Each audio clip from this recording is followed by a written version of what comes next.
O6 pala.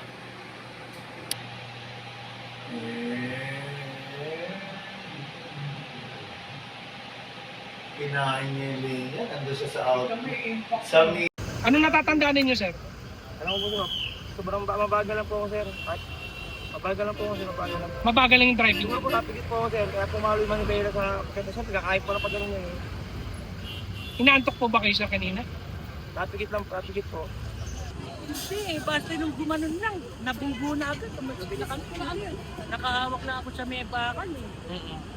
Hindi ko rin po alam eh kasi pag akyat ko po, tumakbo siya saglit eh. Ito ang nasa Bigla siyang mano eh.